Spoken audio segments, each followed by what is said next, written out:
Méditation du Père Amon, deuxième dimanche après Pâques. Évangile selon saint Jean, chapitre 10, verset 11. En ce temps-là, Jésus dit à quelques-uns d'entre les pharisiens, « Je suis le bon pasteur donne sa vie pour ses brebis. Mais le mercenaire qui n'est point pasteur, à qui les brebis n'appartiennent point, voyant venir le loup, abandonne les brebis et s'enfuit.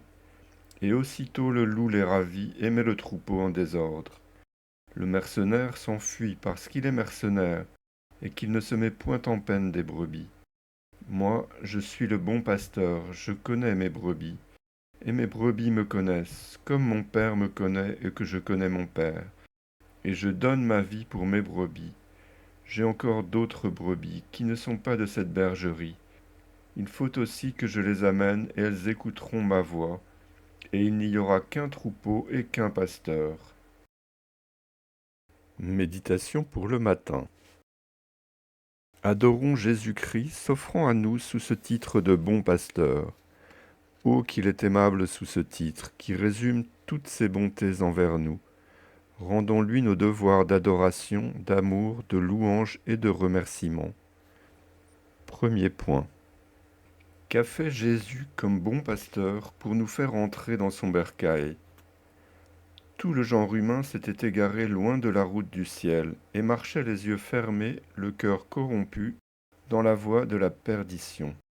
Jésus, le bon pasteur, nous a vus du haut des cieux courir à notre perte. Son cœur s'en est ému.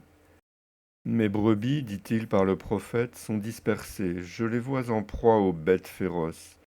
J'irai les chercher et les rassembler. » Au jour arrêté dans les décrets éternels, il abaisse les cieux et vient ramasser les brebis perdues de la maison d'Israël. Ô prédilection gratuite, qui n'a pas été accordée aux anges même après leur chute. Mon Dieu, que vous êtes bon pour l'homme, qui cependant le mérite si peu. Ce bon pasteur se met à l'œuvre. Après 30 années de préparation dans la retraite, il en dépense 3 autres en voyages, travaux, fatigues et sueurs, qui n'aboutissent qu'à faire rentrer dans le bercail les 12 apôtres avec 72 disciples, la Cananée infidèle avec Madeleine pécheresse et la schismatique samaritaine. Et encore, au moment où il s'immolait pour ses ouailles, il allait perdre Pierre, la première de ses brebis, si un regard de salut ne l'eût ramené au devoir. Après cela, que n'a-t-il pas fait encore ? Pour ne parler que de nous-mêmes, que ne lui avons-nous pas coûté, depuis notre première entrée au bercail, par le saint baptême, combien de fois nous sommes-nous égarés, nous nous sommes perdus dans les voies de l'amour-propre et de la vanité, de l'amour du monde et de ses plaisirs, de ses richesses et de sa gloire, dans les sentiers détournés de la dissipation, de la légèreté, de l'amour de nos aises. Touché de nos égarements, le bon pasteur s'est mis à notre poursuite, à travers les déserts, les épines et les rochers, c'est-à-dire à travers nos passions qui nous ravagent, nous déchirent, nous rendent insensibles comme la pierre aux choses de Dieu. Après avoir retrouvé sa brebis perdue, il l'a invitée à revenir. Elle a résisté. Il ne s'est pas découragé.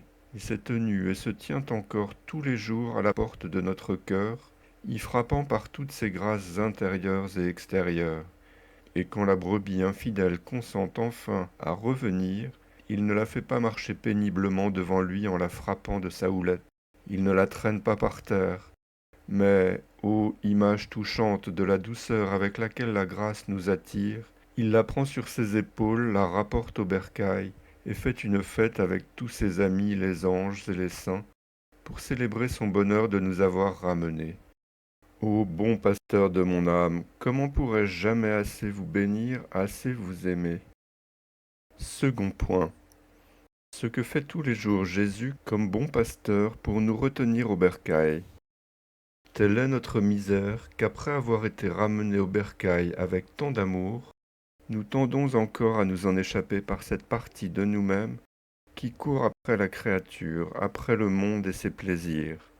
Nous semblons dire à Jésus-Christ qu'il ne nous suffit pas, que sa possession seule est triste, que notre cœur a besoin d'autre chose et qu'il nous manque encore quelques biens. Alors notre imagination, notre esprit, notre cœur, notre volonté se mettent en course, s'épanchent dans le monde, et si le divin pasteur n'y met continuellement la main, nous abandonnons le saint bercail, d'où il suit qu'il faut que Jésus-Christ soit sans cesse en travail pour nous retenir. Il emploie à cela, premièrement, ses grâces, ses sacrements, les exhortations de ses ministres, 1012 attraits, 1000 aimables industries par lesquelles il captive la volonté tout en lui laissant son libre arbitre, la dégoûte du mal et l'attache au bien. Deuxièmement, les bons exemples des justes qu'il nous met sans cesse sous les yeux. Troisièmement, tous les événements de la vie qu'il dirige dans ce but. Ô bon pasteur, soyez béni de tant de zèle pour mon salut. Puissais-je désormais mieux apprécier vos bontés et mieux en profiter? Hélas, qui profiterait bien des grâces serait en peu de temps un saint, et moi j'en ai tant reçu, j'en reçois tant tous les jours, et je ne suis encore qu'un pécheur. Pardon, ô bon pasteur, je vais commencer à mieux vivre et à me livrer à votre conduite. Résolution. Nous prendrons la résolution. Premièrement, de nous tenir unis à Jésus-Christ comme à notre bon pasteur, par tous les sentiments de la reconnaissance et de l'amour.